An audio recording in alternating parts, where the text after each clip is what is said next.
We are very pleased to have with us today Professor George Handley, who is currently serving as the coordinator for Latin American Studies and is a professor of comparative literature at Brigham Young, Associate Professor of Humanities at Brigham Young University.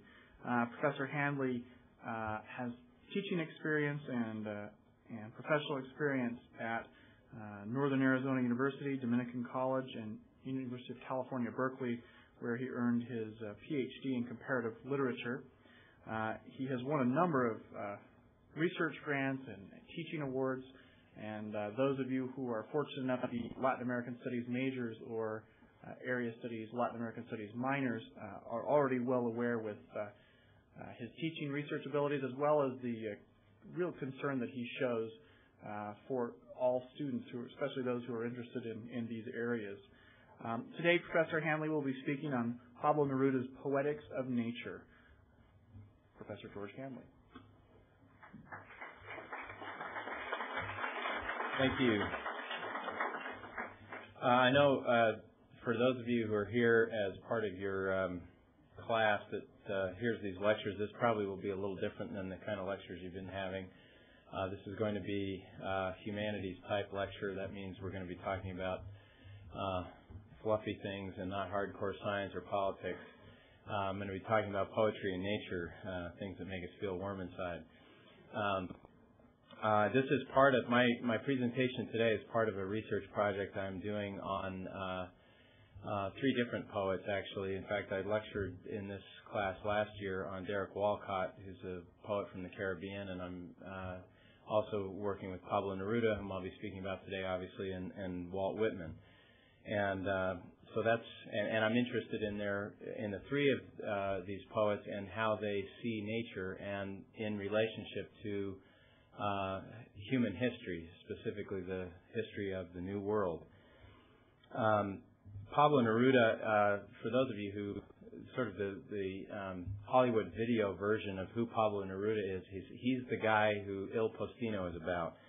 If you've seen that film, the Italian film, I guess not. I didn't see too many eyes of recognition in that film. But you need to go see that film if you haven't seen it.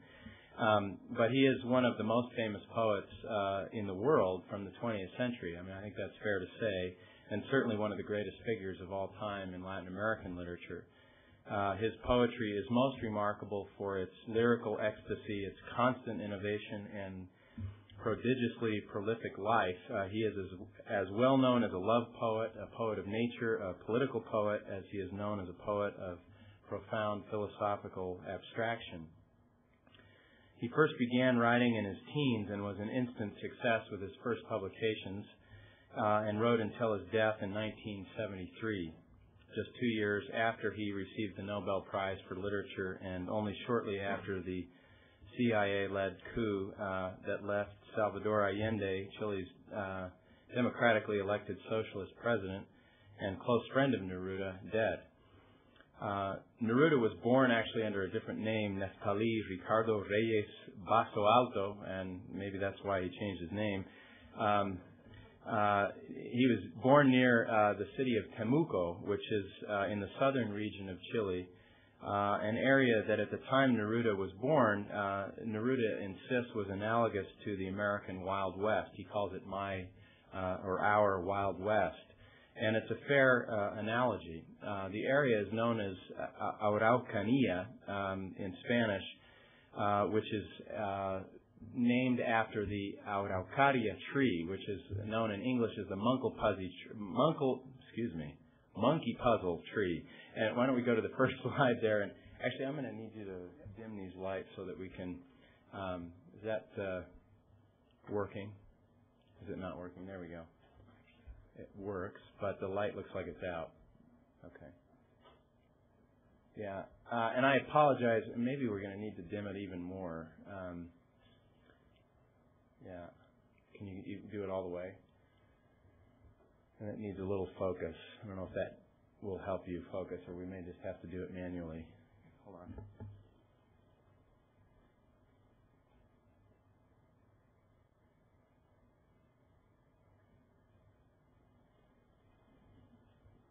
I've got actually a couple of slides here of the tree, and it's a fascinating tree. This is actually sort of a domesticated version of it in front of a nature preserve. And you can just see the outline of it in the sky there, and it's a rather unusual shape of branches, and the branches actually have fin-like needles coming off of them. If you go to the next one. These are Araucaria or Muncle Puzzy. That is a strange spoonerism. Okay, monkey puzzle. I'll try that one more time. Those are monkey puzzle trees in the wild. The ones with the funny-looking tops and the white sides. The white is actually mostly moss, but these trees grow in the wild. And the Mapuche Indians that occupied the southern region of Chile for many years used this tree as their primary source of food. They actually climb these trees with extraordinary skill, and in some cases where they're a little bit bigger up at the top, I mean, when they grow in the wild, they have a hard time developing their branches out on the sides, but apparently the Mapuche Indians use a sling, and they will throw it out to the branches and shake the branches, and down will come these very large nuts known as pehuen, and that is what they eat. So this entire area where Neruda was born is sort of marked by this Native American culture of the Mapuche Indians, and by an area of extraordinary natural beauty, of intense rainfall. It's one of the wettest areas in the world. High mountain ranges, volcanoes, extensive tracts of hardwood forests, some of the most extraordinary hardwood forests in the world, rivers, lakes, and dramatically, seemingly unending coastline. And I've got several slides here to show you. I was there in the late fall, which is a very wet season, so I did not enjoy blue skies for most of my photographs, but from most accounts of the area and from people that I met who live there, that's the way it is most of the time. So it's a pretty accurate portrayal. This is a high mountain lake, if you go to the next one. And these are other shots of these Araucaria trees. Keep going. And that's another domesticated version on a sunny day, so you can get a clearer sense of how beautiful they are. They're really extraordinary trees. Go to the next one. These are just scenes, various scenes of the wilderness that I was able to take, and I just want to give you a sense of how extraordinarily beautiful, wet, and diverse this landscape is. And if you'll pause there for a second, Bethany, that you can see Araucaria trees all over that mountain in the distance. I don't know if you can. It seems like maybe the screen's a little uneven. It's a little out of focus, but you can see them popping up, looking almost like mushrooms at the top. Keep going. And there's glaciers that form lakes and the glacier water. There's a lot of glacial silt in the water, so you have very icy blue water. And unfortunately, the sun was not shining. That's the Osorno Volcano.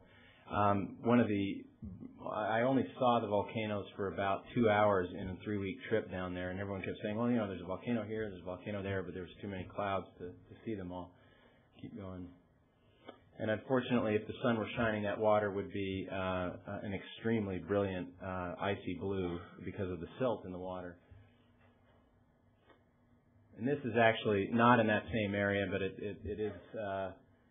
This is actually near Neruda's house in a place called Isla Negra, outside of Santiago. But one of the things that's so extraordinary is, as you know from seeing the maps, Chile is I think approximately 2,000 miles long, and it's basically bordered by the Andean mountain range and then the ocean. And so you have this extreme contrast of oceans and mountains right within a short drive. Yeah. Okay, well, we'll stop there for a minute.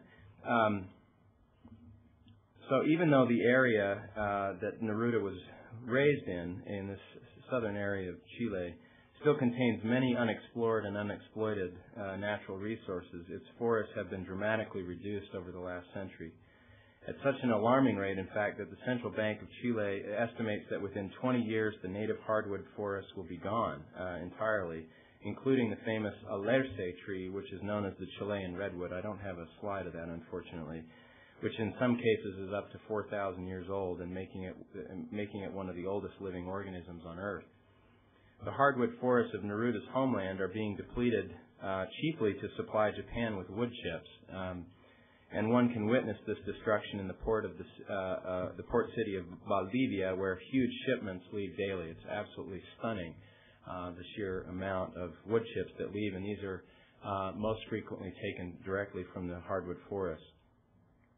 Untamed forests are being replaced in Chile but they are being replaced by monocultural tree plantations, which not only are ecologically inferior but are also the visual equivalent of stage makeup. I mean, you can see the rows of trees everywhere you go, and it's not obviously a lot of the original beauty is lost.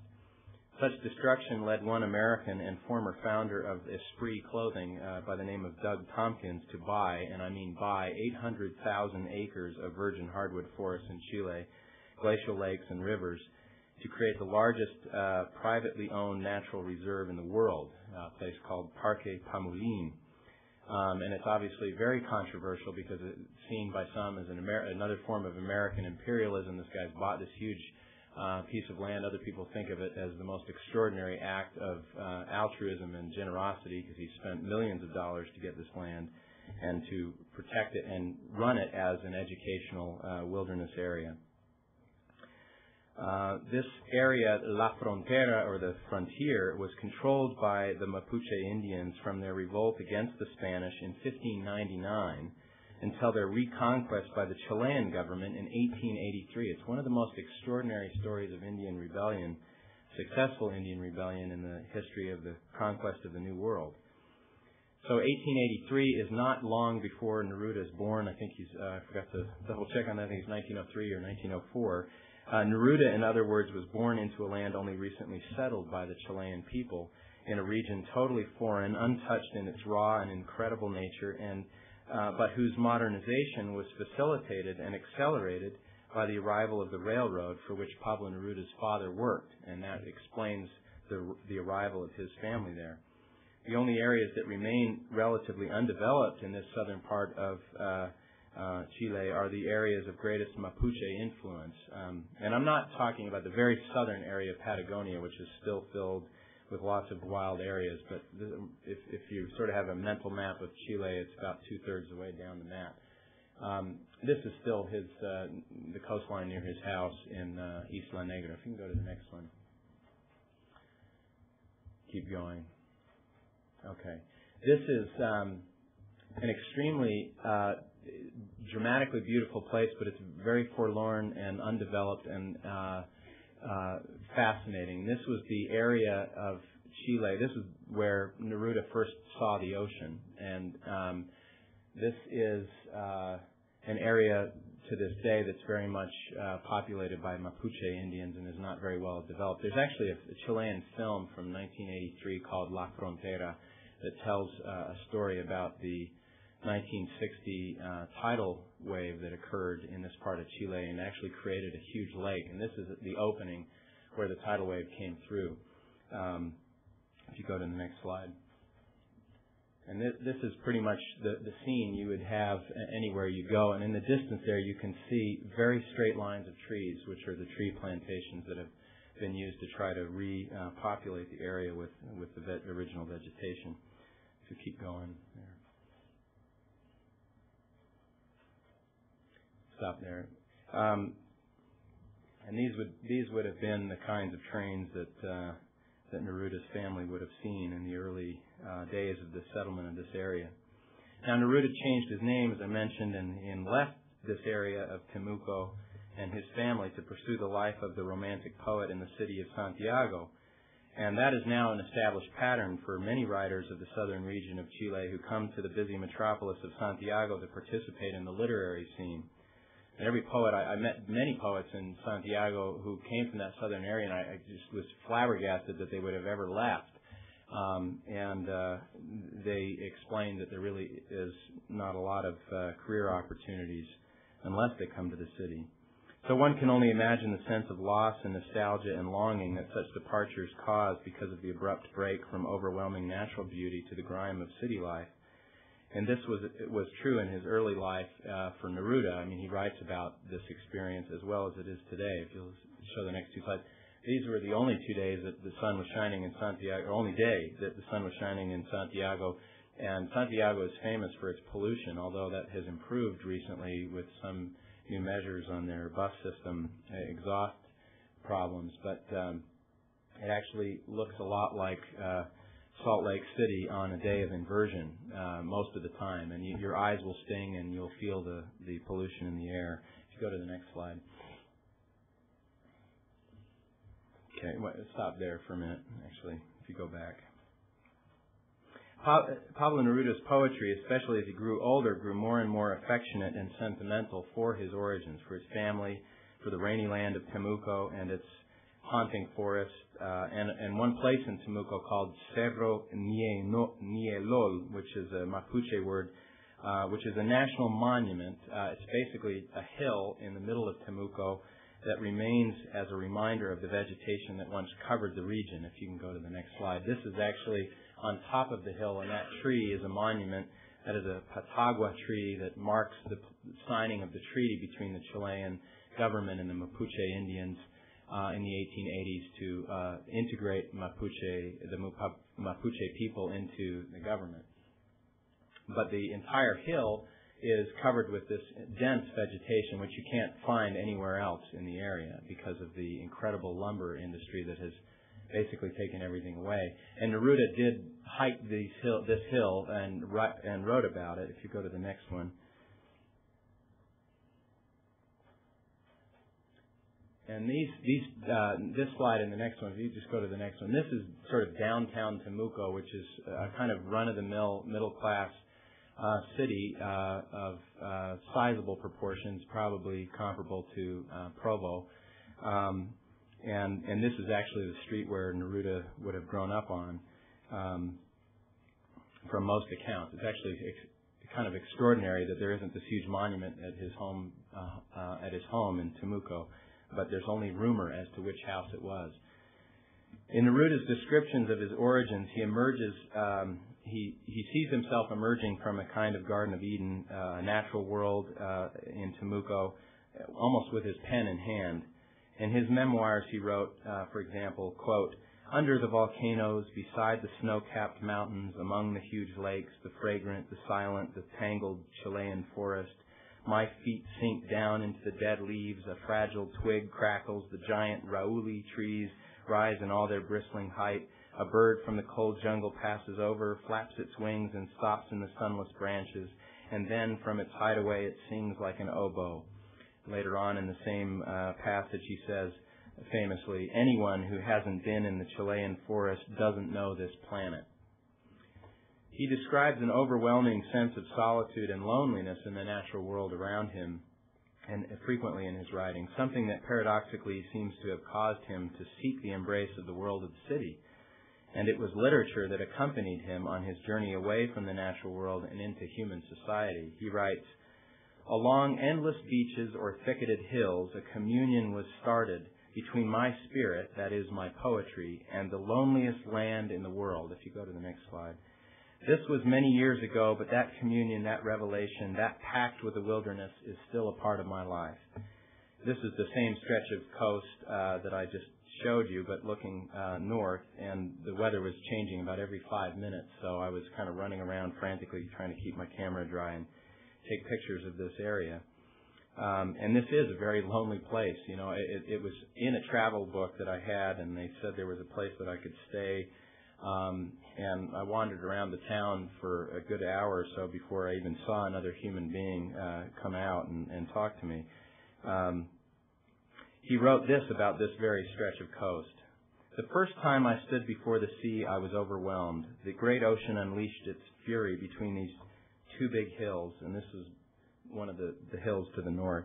"It wasn't just the immense snow-crested swells rising many meters above our heads, but the loud pounding of a gigantic heart, the heartbeat of the universe." If you go to the next slide and hold it there.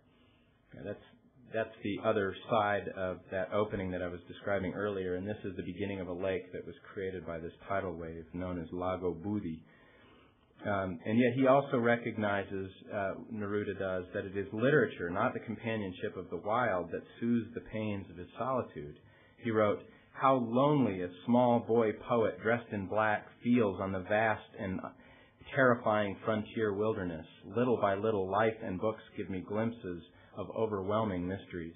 His description of this area is full of trees, and most of this area has been stripped of the trees, but he writes of riding his horse through the woods.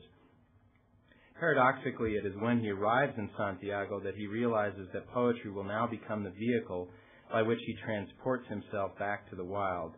He writes in his 1950 epic poem, Canto General, the following words. I'm going to...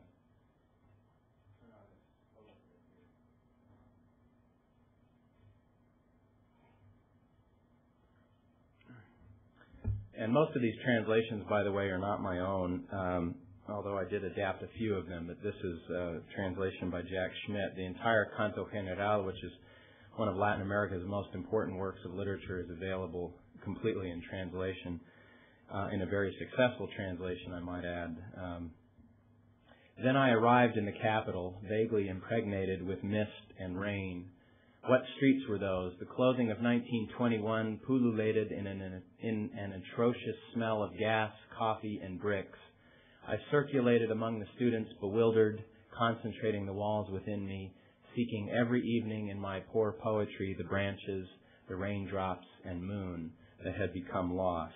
So you can see that as he's in the city, he's already sensing he's left behind this natural world. The paradox is that his poetic imagination comes alive as soon as nature becomes a memory, something to be longed for as a result of one's entrance into the social world. And as this passage demonstrates, the loneliness of the social world only causes longing for a sense of belonging with nature that he once felt. But of course, we've already had the feeling that such a union with nature was always quite momentary anyway, since, as we saw, his feelings of awe in the natural world are so intertwined with feelings of solitude. The point I want to make here is that communion with nature as an experience is as difficult to sustain as communion with other people. It is an electrifying but momentary experience, and for this reason, the only remaining solace is poetry. He wrote, to explain this, quote, "Perhaps love and nature were very early on the source of my poems." He's very famous initially for his love poetry, and then later became famous for his political poetry, and then finally for his nature poetry. And of course, in his great love poetry, nature and the lover are often blended into one, as in his famous 20 love poems, which I won't cite here because I might get thrown out. If you have ever read them, you'll know what I mean. Love and nature teach him of human potential, and poetry then is both mourning over a broken union and the healing balm for the wounds of our solitary existence. It both acknowledges our failings and expresses hope for reconciliation. Neruda much appreciated the idea that poetry was a kind of Adamic language, the language of Adam. It was language born again, brought into relationship with the world as if for the first time, like Adam's task of naming things in the garden. And as such, poetry teaches us how to preserve a sense of awe and appreciation. Right? Poetry, like all art, really is fighting against cliché and fighting against the routinization of language or the ways we see and feel. It is a cure, then, for the malaise of living in a world that has grown old, used, and predictable. And for Neruda, this is not because poetry is born in that original moment of raw contact with nature, but in the recollection of such contacts and in the yearning to return to them. Like environmentalism generally, poetry expresses an ethic of conservation, restoration, and protection in response to a breach. So if poetry can be like an Adamic language, it can be so because it is ironic. And let me give an example of what I mean by that.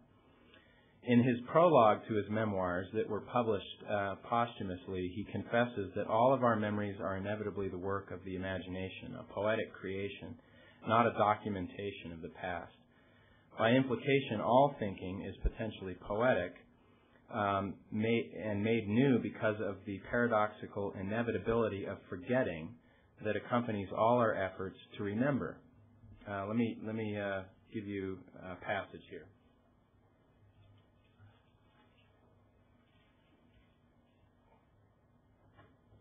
This is the prologue to his memoirs. In these memoirs or recollections, there are gaps here and there. And believe me, there are a lot. He leaves out a lot that other historians have dug up. And sometimes they are also forgetful because life is like that. Intervals of dreaming help us stand up under days of work. Many of the things I remember have blurred as I recalled them. They have crumbled to dust like irreparably shattered glass. From what I have left in writing on these pages, there will always fall, as in the autumn grove during the harvesting of the vineyards, yellow leaves on their way to death, and grapes will find new life in the sacred wine. I want to pick apart the metaphors that he's using here a little bit. His memoirs, he's saying, are themselves offered as the sacred wine that has given new life to old grapes, and as a force that kills and drops yellow leaves of autumn to the ground. In other words, they're both killing and regenerating.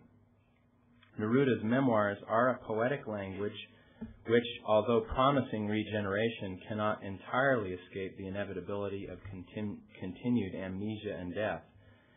That is, memory and amnesia go hand in hand. Everything that is commemorated in poetry is inseparable from what is also forgotten by poetry. What this means, as I would like to demonstrate with another example from arguably his most famous poem, The Heights of Machu Picchu, is that a poetry that confesses the ironies of its pretenses, that admits its failings, is a poetry that more fully expresses resistance to the notion that the end of time and of the environment are inevitable. And that tends to be our attitude, especially when we hear about environmental destruction on a massive scale that seems out of our control. Then we start to assume that it's inevitable, that it's fated, that it's willed in some way. If you go to the next slide, and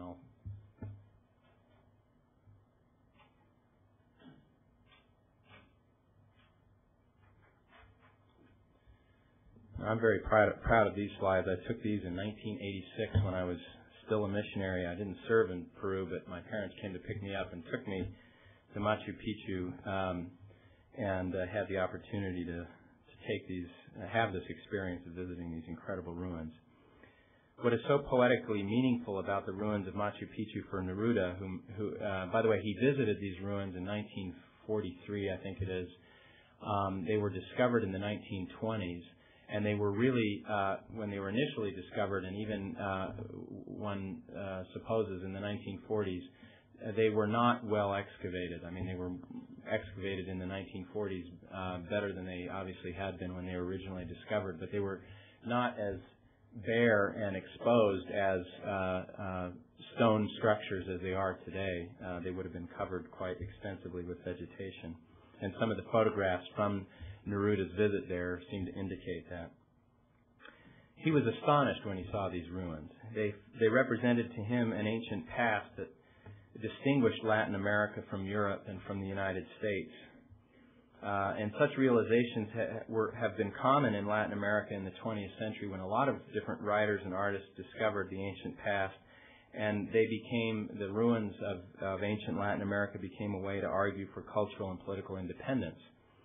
Jose Marti, in the late 19th century, a poet also, for example, argued, quote, "The history of America from the Incas to the present must be taught letter perfect, even if that of the Argonauts of Greece is not taught. Our own Greece is preferable to that Greece that is not ours."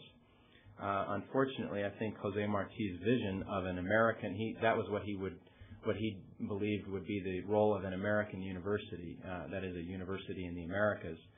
And to this day, that's still not true. I mean, we still tend to learn more about ancient Europe and see that as our legacy, our heritage, more than the ancient Native American cultures of the American continents.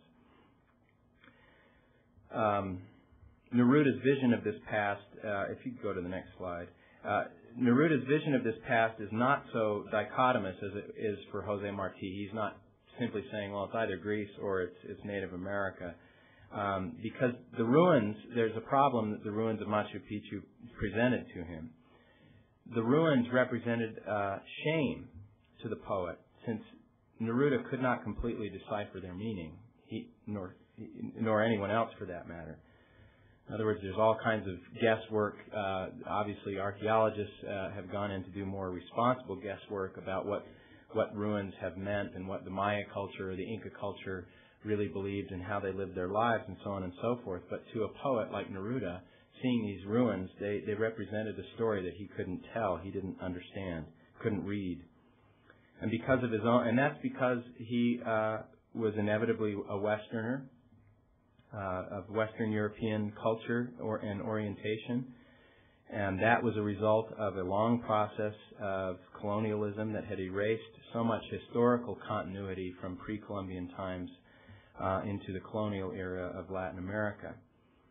So the Inca ruins are left to signify something to him fantastic, otherworldly, and disturbingly foreign, even as they also seem to beg for needed reintegration into Latin American memory as a way to compensate for the oblivious tendencies of Western expansion. So while Neruda is burdened by a desire to reconnect with a plural and unique past, he must also admit his failures. If you look at the next couple of slides here. Why don't you stop there for a minute? He must accept that amnesia is inherent in the inexorable advance of time, and that this erodes history and the sources of information the ruins once contained. Any moment of time is a break, inevitably, in his philosophy, an interruption from some inaccessible source. At the same time, however, the poem grows in its urgent and demanding request for answers, as if he is not entirely reconciled to his fate as outsider to this past. He must return to the past, but since he cannot, he performs a kind of incantation or seance in order to invoke the presence of the ghosts from the past who have suffered similar indignities to the modern worker. And not yet. Okay. For example, he writes. This is from the poem. I'll look more closely at a few passages here in a minute. But let me have back the slave you buried here. Tell me how he slept when alive, whether he snored, his mouth agape like a dark scar worn by fatigue into the wall. And I find it interesting that you can actually see evidence of human feet on the steps, and he imagines even the touch of a hand or a face against the wall. If you go to the next one, you have that impression in a lot of areas where there are ancient ruins. If you've ever seen them, you can sense where human activity was taking place. But then he finally has to admit about this slave. He says, "You will not return from these stone fastnesses. You will not emerge from subterranean time. Your rasping voice will not come back." And his once famous declaration, wait a minute, hold on. I just skipped a page. We'll come back to that. Sorry about that. What characterizes... Okay, he says... I skipped 2 pages. No wonder I was way ahead there. No, I think I'm all right. Okay. Yeah, I had skipped a page a while ago. So, okay. What he does is he writes this about the ruins. He says, "A permanence of stone and language, live, dead, and stilled, aloft with so much death, a wall with so much life." And then finally he says, "A life of stone after so many lives." There's all kinds of oxymorons that he's playing with there to suggest that this simultaneously is a symbol of a dead civilization and a symbol of something that has remained, right? Something that survived and did in fact not die. But stone is what remains. What characterizes the latter sections of the poem is that he begins to interrogate the ruins and the history they hint at for an awareness, and this ends up expressing this irony that I'm interested in. He imagines that the natural process of erosion has meant that rainwater has carried away everything but the stone, and that therefore the Wilcamayu River, also known as the Urubamba River, which runs beneath at the base of the mountain where the ruins lie, has carried off to the sea the story of the ruins' meaning. And if you'll go to the next slide, there, one more.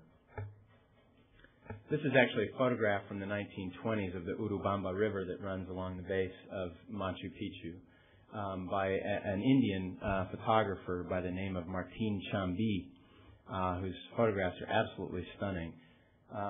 But this is to give you an idea of a visual image to think about as you listen to this passage.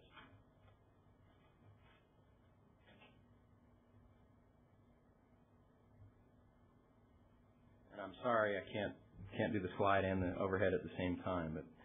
But this is Neruda talking to the river. What do your harried scintillations whisper? Did your sly, rebellious flash go traveling once populous with words? Who wanders, grinding frozen syllables, black languages, gold-threaded banners, fathomless mouths, and trampled cries in your tenuous arterial waters?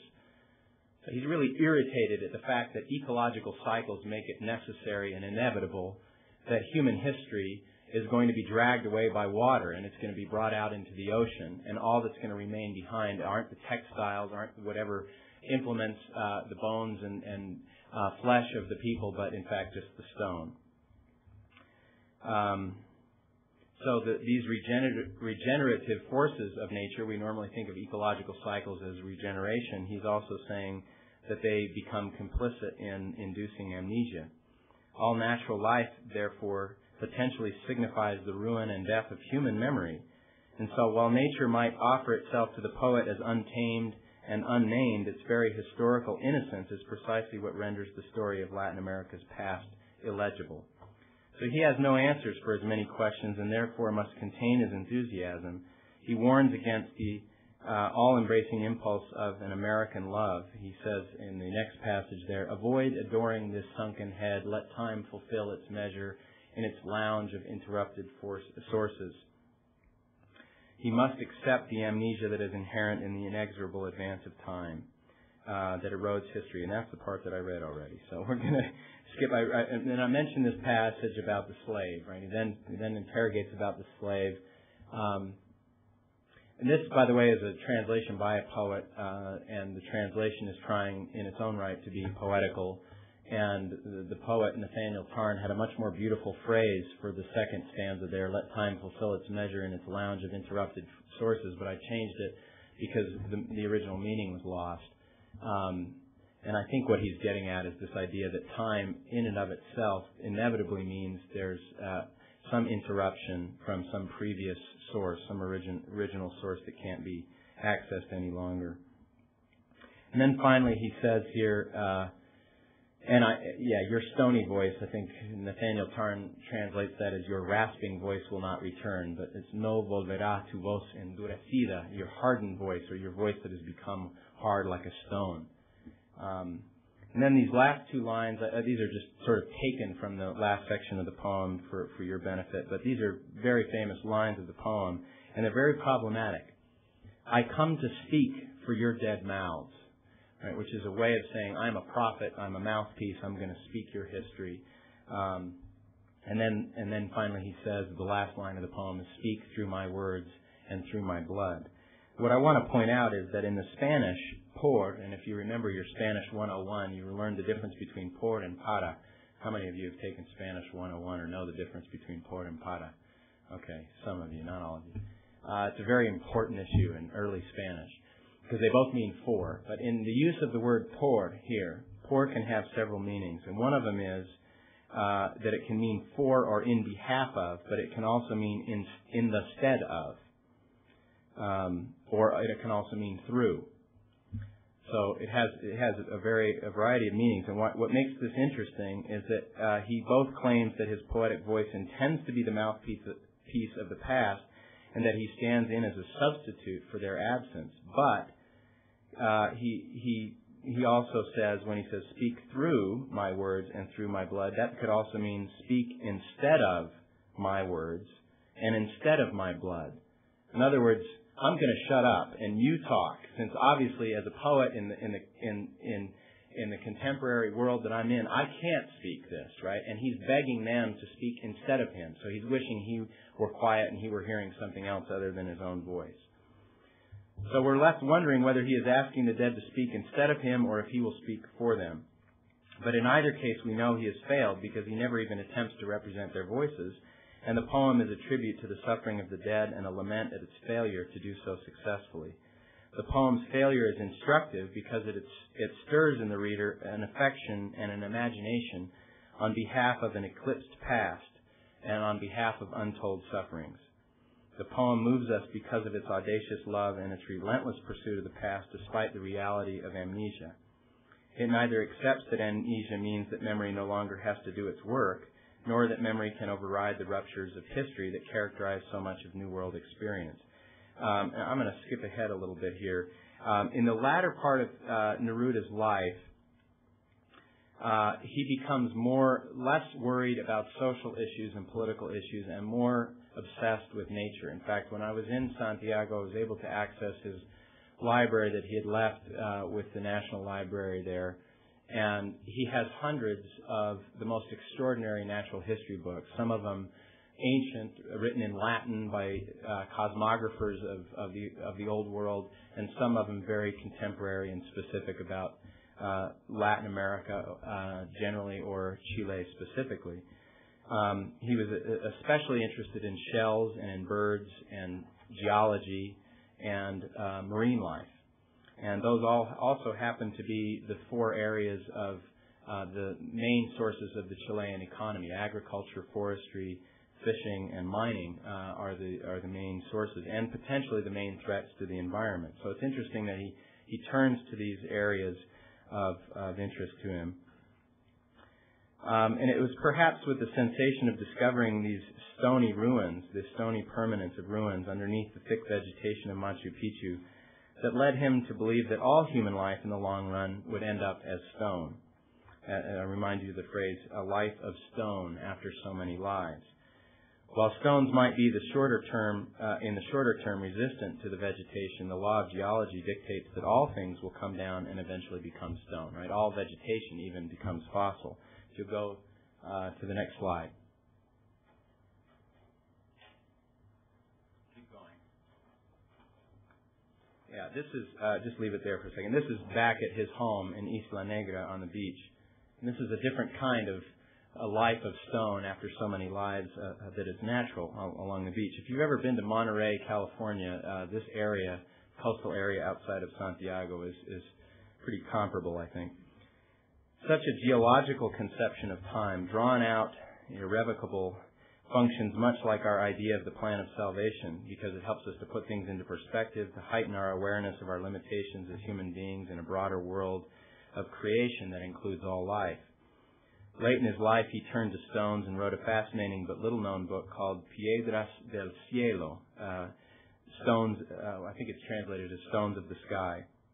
He explores the paradox that for every precious stone we have come to admire, whether it's topaz or sapphire, they represent a mere fraction of a gloriously beautiful, stony underground world that will remain silent until light will someday shine on its brilliance. And of course, there's no guarantee that it ever will. In the meantime, rather than resorting to the violence of mining, perhaps poetry can teach us to learn the Earth's, what he calls the Earth's slowest of silences, that is, this geological underworld. A poem from this collection expresses the poet's patience with time's long passage and expresses a hope both for a kind of immortality that natural history seems to reach for in its seemingly limitless capacity for regeneration.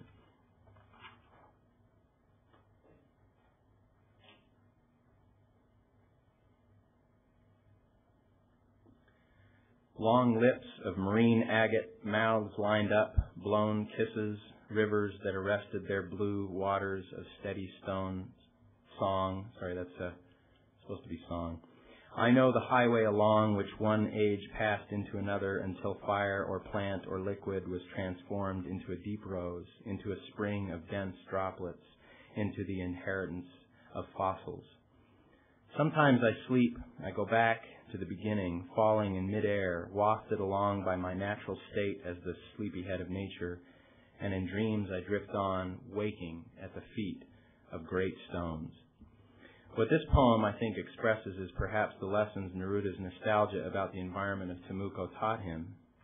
That is, that which in the end contextualizes human history not being the only source of history, and dictates to such a large extent how much of our own history we can tell is the history of nature.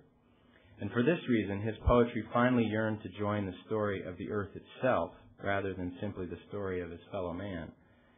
Gabriela Mistral, another famous Chilean poet and Nobel Prize winner, once claimed that Neruda had become a mystic of matter in his fascination with nature.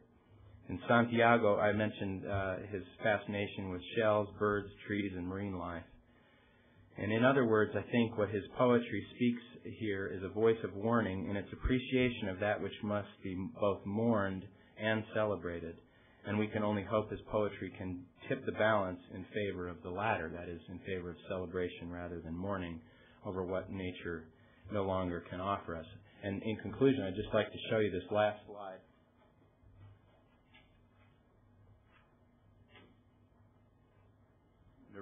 Neruda, in fact, did become stone. Just outside of his house, somebody sculpted his likeness, and I love this, catching the moment of this girl standing on the back of him. Thank you very much.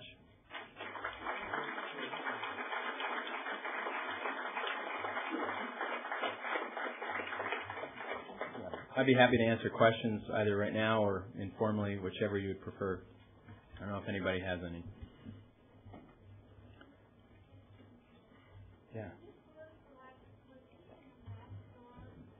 Yeah. Yeah, he was an ambassador early in his life, in his 20s, in Burma. And then he later served as ambassador under Salvador Allende in Paris. In fact, that's where he was living at the time, in the early 70s when he received the Nobel Prize. Yeah. Yeah. Now, generally, at least most people that I've spoken with, when they think of Pablo Neruda, they think of his love poems. How often are the nature poems addressed, and is this an area that you feel needs more emphasis? Yeah, they're not addressed very often. He's actually probably more known as a political poet than he is a love poet. I mean, his 20 poems of love, which were published when he was in his early 20s, from my understanding, and maybe Mark, you know the statistic on this, but I've been told that has been the most widely published book in the 20th century in Latin America. So that's what he's known for pretty well. But then he made a career out of his politics, and his poetry were always so mixed. In fact, he ran for president under the Socialist Party, lost the nomination by the party to Salvador Allende, and then immediately joined behind Allende. And he said, my politics and my poetry are not separable. They're one and the same. So he obviously committed himself pretty heavily to that. But the natural aspect of his poetry has not been explored very well. I'm trying to do it from sort of an environmentalist perspective, that is to find if there's anything environmentally valuable about his nature poetry. And one thing that I find interesting is that his socialism was so heavy. I mean, he was just a heavy-handed socialist for most of his life. Early in his career, the Marxist view of nature was that nature is something you manipulate to human ends, right? And there was a lot of scientific information coming out of the Soviet Union about engineering of the natural world. Castro's been famous for this. He's engineered huge strawberries and huge fruits and other things, that this is going to feed man, right? This is the great solution to poverty and hunger. But obviously, we've since learned of some of the disasters that a lot of that engineering caused. And Neruda seems given to that kind of thought, that he because he loved workers so much, he didn't want to criticize mining, he didn't want to criticize a lot of the things that were going on, the lumber industry, that was destroying the beauty that he was also praising. So there's a kind of tension or a paradox in his poetry that I'm not quite sure he ever fully realized or reconciled or figured out. I mean, it seems as if he's praising the destruction of nature at the same time as he's praising nature. So I'm obviously not going to find him sort of expressing a late 20th century environmentalist position of, just leave it alone. But there are elements in, I mean, when I read Piedras del Cielo, I was overwhelmed at how much geological knowledge he seemed to have had. And in seeing his library, it was apparent he just read this stuff voraciously and wanted to understand how things work scientifically, and then wanted to express that in his poetry. So this idea that everything becomes stone does have scientific principles at work in it. It's not just a romantic idea. And he wrote another book called Maremoto, or Tidal Wave. And I guess when a tidal wave is about to happen, the ocean goes way out, and you have this extraordinary opportunity to walk out and see under water life like you've never had a chance to. And so this collection of poems is all about different marine life and different shells that he would have seen prior to a tidal wave. And he talks about the coming wave is going to change all of this, and this is just the strange moment, the opportunity that I have to see this life. But again, he was sensitive to natural cycles and aware of them, and wanted to be very scientific in his naming of shells and naming of animals, naming of trees. And he also wrote another book about birds, and actually had some naturalists paint the birds that he was writing the poems about. And the first edition of this book, I think it's just called Aves, or do you know, Mark? I can't remember. Aves del Chile, or I don't know if Chile is even in the title. But anyway, the first edition of it, the painter was like an Audubon. I mean, it wasn't artistic, or it wasn't taking aesthetic liberties. He was trying to be very naturalistic in his representation of the birds. A later edition, they got a whole bunch of Latin American artists who went to town and had fun and sort of made these funky birds that were close to what he was describing. But originally, I think he saw himself very much allied with science. Anyway, that's just sort of some of my thoughts. I'm not really, but to answer your question, by all means, I think this is something that needs more exploration that hasn't really been explored. And part of that is because we just haven't even been thinking about literature in relationship to nature very well. And Latin America is not seen as a country that has the kind of nature writing tradition. You don't think of people like Thoreau in Latin America. What you have are people like Neruda, who are political, they're writing love poetry, they're doing everything, and they love nature. And so it sort of gets hidden, and they don't become specialists in nature writing like a John Muir might in the U.S. Or Thoreau. And now we have Terry Tempest Williams and Barry Lopez and a whole bunch of others who are doing this kind of stuff. But there isn't the sense that that's a specialized kind of literature in Latin America. So you have to find it embedded in the writings of major writers. Yeah. When you were talking about communion with nature and communion with people is something that I'm very including, you kind of set up literature and specifically poetry as something that is you can commune with as well. So is that, are you saying it's more permanent?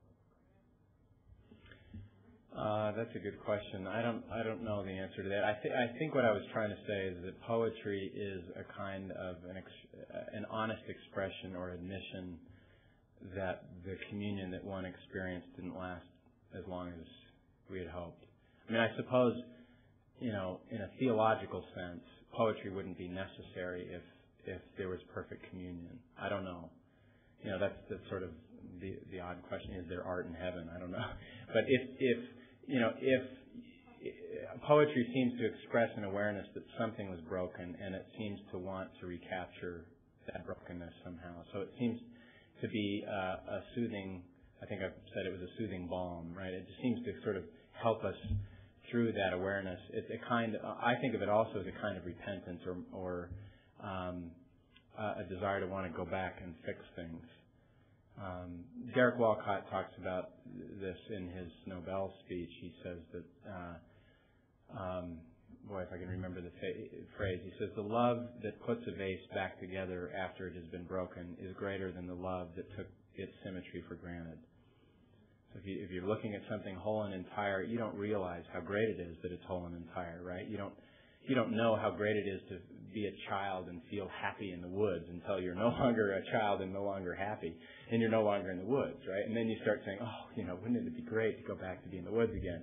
And that's, I think, the concept that he's getting at. There's something inevitable about that in terms of human experience. So art becomes inevitable as well. So, yeah. Now, you said that you spoke with quite a few poets in Santiago from the Mm-hmm. Do you see similar trends in the issues that they address, as with Pablo Neruda and others historically from the South? The same kind of trends? I know you mentioned that they would get to the big city and they had the nostalgia of the barren wilderness. Yeah. But current, present day, contemporary poets, do they have a similar line? It depends. Excuse me. There are actually a few poets that were contemporary with Neruda. Probably the best example is Jorge Teilhard is his name. It's a French name, but he's Chilean, and he wrote in very explicit terms about his anger that Temuco, he was from the same area, that area was being destroyed, and his modernism was a function of that sense of loss about the natural world and so on. So there were other poets who were even more naturalistic and more explicit in their concerns about the natural world than Neruda.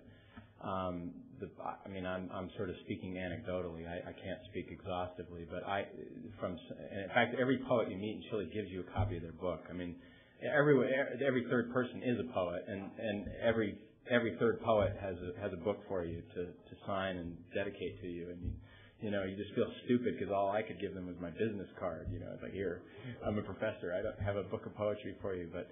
So it's really beautiful how they exchange gifts of poetry to one another. But the poet, and so I'm speaking anecdotally. I looked through their books, and there were a couple of them that seemed to be aware that they were still writing about their original place. But there is a tendency. I actually attended there's a Neruda Foundation that holds a workshop that lasts for a year, and they invite all the best poets in Chile under 30 to participate for a whole year, and it's like 25 poets. And I went to two of the workshops. I lectured to them on Derek Walcott because I didn't know anything about Walcott, and then I just sort of sat in on one of their sessions. And they were all guys with two exceptions. There were two young women. In fact, one of the women I later found out was only 17 and had the most incredible poetry. But all the men were sort of still living out this kind of early 20s, and maybe even going back to the days of Goethe. It was just like, I'm young and I'm single and I'm in pain and I'm mourning my existential life, and I smoke cigarettes constantly. I mean, they were smoking and drinking wine and reading poetry all night long. It was just this clouded room, and their poetry did not move me because it was like adolescents trying to find themselves more than it was about society or about social problems or about environmental problems or whatever. It didn't seem to be linked up to big issues. They were all poems about their lovers who had left them.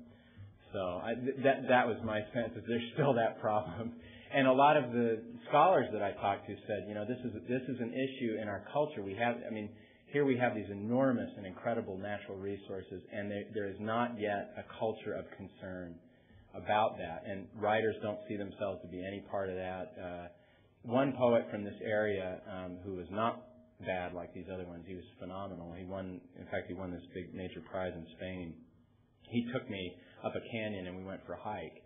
And he was from Temuco, but I couldn't quite get him to gush about nature the way I was expecting him to. He just wanted to show off Chile, but he didn't seem to sense that he needed to write about these kinds of things. But it was obviously a very important part of his life. But I get the sense that, this guy, Doug Tompkins, who bought all that land, he's fighting against a culture that can't see that as something important or valuable. That's why he felt he had to do it. So it's a pretty serious problem. Anyway, I'll let you go. Thank you. I guess I didn't need this mic.